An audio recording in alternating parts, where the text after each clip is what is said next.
All right, today we are diving deep into Nigel Farage and his party, Reform UK. They're not just trying to make a little noise in British politics. Oh no, they're talking about a complete teardown and rebuild of the nation. And it all kicks off with one heck of a statement.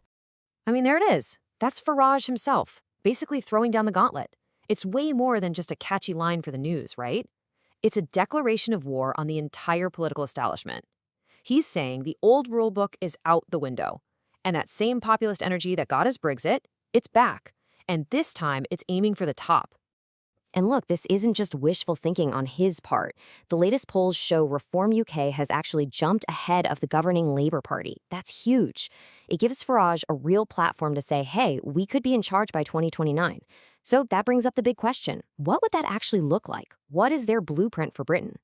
Okay, so at the very heart of Reform UK's entire mission is this idea of ripping up the orthodoxy. And they're not talking about small changes here and there. This is a plan for a fundamental, ground-up overhaul of the country. So what does ripping up the orthodoxy actually mean in practice?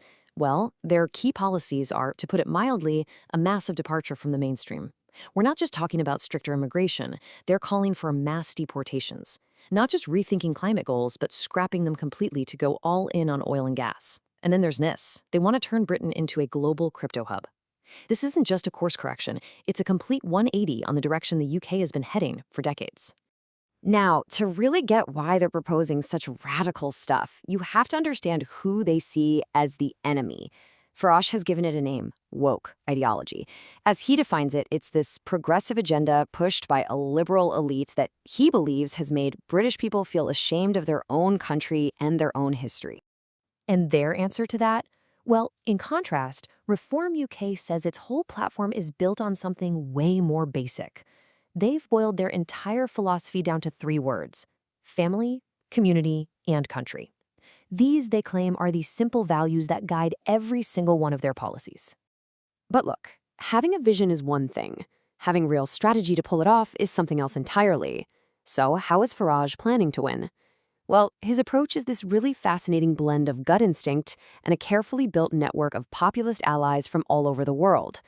You know, this quote from Farage's own policy chief, it says it all really. He says Farage runs on instincts, not ideology. What that tells you is that this is a leader who cares less about political theory and a whole lot more about connecting with voters on an emotional level, tapping right into what makes them angry and what they hope for. And those instincts have led him to use a playbook that's been pretty successful for populists everywhere. He's a master of social media, getting inspiration from people like the Italian comic Beppe Grillo. And he's built this powerful network of friends, including Donald Trump and Hungary's Viktor Orban. So you see, this isn't just a British thing. It's plugged into a global movement. And that populist appeal? Well, it translates into some serious cash. In 2025 alone, Reform UK pulled in an incredible £18 million in donations. But where did all that money come from? And this is where it gets really interesting. When you follow the money, a pretty surprising picture starts to form. A full 2/3 of their funding came from donors living outside the UK. And that's no accident. It is a very deliberate and clearly very effective fundraising strategy. Their playbook is super specific. They host these dinners and events, and they show up at conferences, all to target high-earning British expats. We're talking about business owners who've left the UK and often aren't too happy with its tax system. It turns out that's a very profitable group to tap into. But even with a clear plan and deep pockets, Reform UK faces this really fundamental challenge. It's a paradox that sits right at the heart of the whole movement. Nigel Farage himself. Let's dig into why the party's biggest asset might also be its greatest liability. Professor Tim Bale just nails it here. Farage is a total double-edged sword. His personality and his anti-establishment talk get his supporters fired up like nobody else, and it guarantees him constant media attention.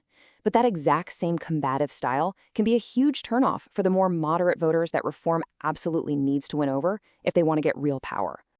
And this slide just lays it all out, doesn't it? You can see the huge gap between how Reform UK sees itself and how its opponents see it. On one side, there are people's revolution with simple, common-sense ideas. On the other, critics paint them as a chaotic, divisive force that doesn't have a serious plan for actually governing. And the criticisms go way beyond just policy disputes. The party's been plagued by some pretty serious controversies. We're talking accusations of using inflammatory and even racist language.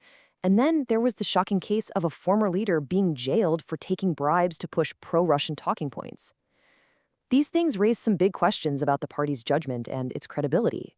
So, where does all of this leave us? Nigel Farage clearly has the momentum. He has a plan, and he has a global network ready to back him up.